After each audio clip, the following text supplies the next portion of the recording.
সালামু আলাইকুম। দেখেন আজকে আমি মুরগি পাকাবো। মুরগিটা কাটতে আমি রেডি করে নিছি। তো মুরগিটা কিভাবে পাকাবো এটা দেখেন। আজকে আমি পানি উঠায় নিছি, এখানে সামান্য পরিমাণ হলুদ দিয়ে নিছি, একটু সামান্য একটু মশলা দিয়ে নিছি, এখানে টক দই দিয়ে নিছি, পেঁয়াজ কেটে নিছি, পেঁয়াজটা এখানে দিয়ে নিব। তো পেঁয়াজটা ছোটো ছোটো করে কেটে নিছি, এটা দিয়ে আমি চাউল পাক করব এই পানিটা দিয়ে, মুরগির পানিটা দিয়ে। তো মুরগিটা আমি দিয়ে নিতেছি। তো চুলাটা অন্য ধরাই নাই, চুলাটা ধরাবো। তো ভিডিওটা কন্টিনিউ দেখেন, আমি মুরগিটা কীভাবে পাকাই। ইনশাল্লাহ পুরো ভিডিওটা আপনাদের সামনে তুলে ধরার চেষ্টা করব। তো চুলাটা আমি ধরাই নিছি, দেখেন আমি এখানে ঢাকনি দিয়ে ঢেকে নেব। চুলাটা ধরাই নিছি। তো মুরগিটা আস্তে আস্তে বয়েল হইতেছে, আমি এটার সাথে মাজন টমাটো দিয়ে নিতেছি, টমেটো সস।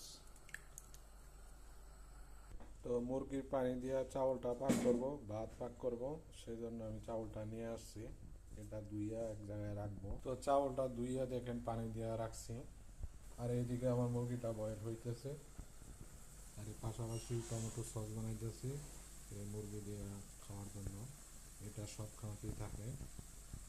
দেখেন সসটার মধ্যে আমি পানি দিয়ে নিছি, হয়ে গেছে। মুরগিটা বয়েল হইলে আমি টমেটো সস দিয়ে কালার করে নিব, সেই জন্য রেডি করে রাখছি। তো মুরগিটা বয়েল হইতেছে আস্তে ধীরে।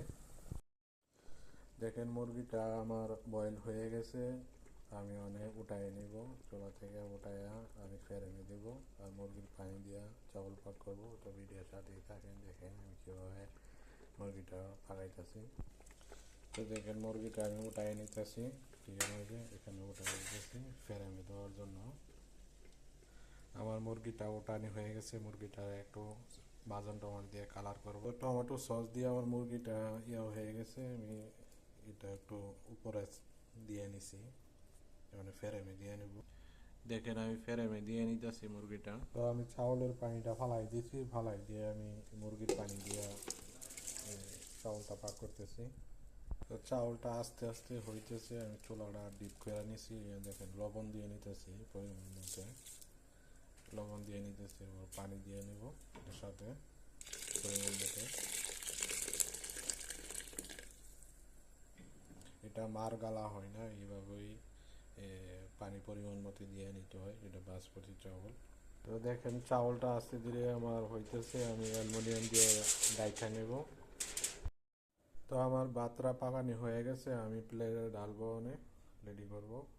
তো চাউলটা আমার প্লেটে ডালা হয়েছে, আমি মুরগিটা ফেরেমেতে উঠাইয়া আমি চাউলের উপরে দিয়ে নিব। তো মুরগিটা আমার পুরা হয়ে গেছে, আমি মুরগিটা উঠাইয়া চাউলের উপরে দিয়ে নেব এভাবে।